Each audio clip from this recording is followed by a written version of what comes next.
Why do we gravitate towards negativity? Negativity, our unwanted yet ever-present companion. You might wonder why people seem to embrace negativity with the same fervour as they do chocolate cake on a stressful day. Hi, I'm Adam from Limitless Education, and I've decided to delve into this curious phenomenon with a touch of humour.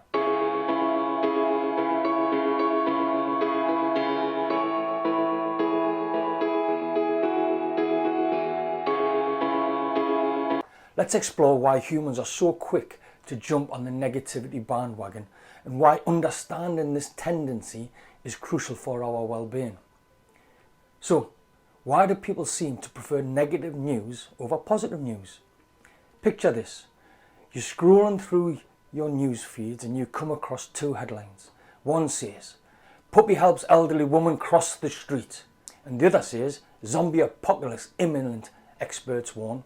Which one grabs your attention? If you choose puppies, congratulations, you're an outlier.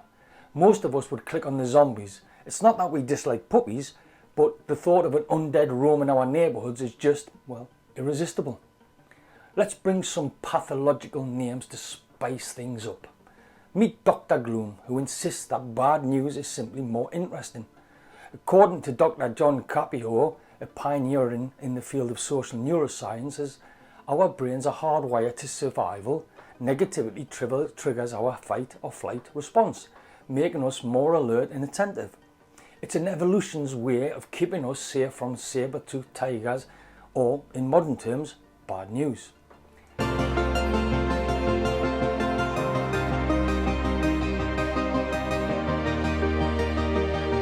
Is there a scientific reason why people love to complain? Absolutely.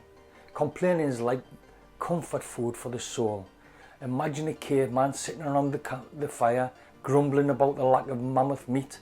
His buddy, Mr. Moon, joins in, and suddenly they have a camaraderie, built on mutual dissatisfaction. Fast forward a few millennia, and we're still doing the same thing, just replacing mammoth meat with Wi-Fi signals. When we complain, our brains release dopamine, the feel-good hormone.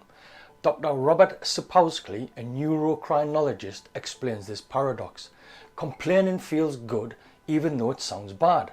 So next time someone is griping about the weather, just remember they're getting a tiny rush of happiness from their misery, courtesy of Mr. Moon. So why do people remember negative experiences more vividly than positive ones? Think back to your childhood. Do you remember the time you got a perfect score on your maths test? Or the time you accidentally called your teacher mum in front of the whole class? If you're like most people, that second memory is etched into your brain with laser precision. This is known as the negative bias. Our brains give more weight to negative experiences because they teach us valuable lessons. Enter Dr. Dread, the expert in all things grim. According to Dr. Baumeister, a prominent social psychologist, touching a hot stove is a memorable mistake because it ensures you never do it again. Positive experiences are wonderful, but they don't carry the same survival lessons.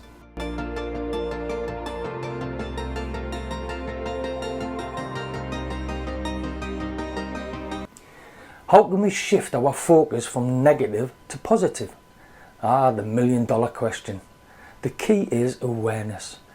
Once you recognize that your brain has a natural tendency to focus on the negative, you can start to counteract it.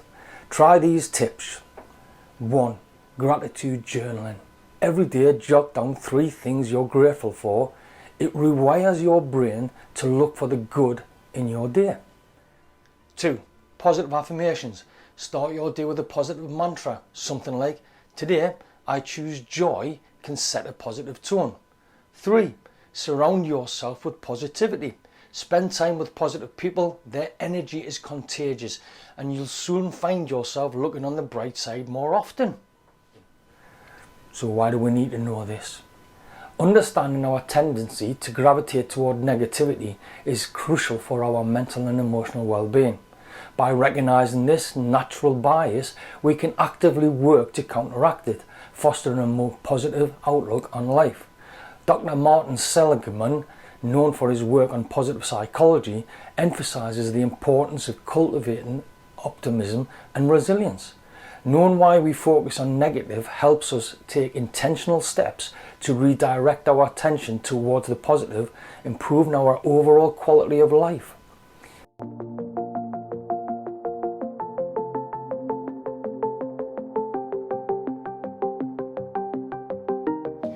Any final thoughts on why we gravitate towards negativity?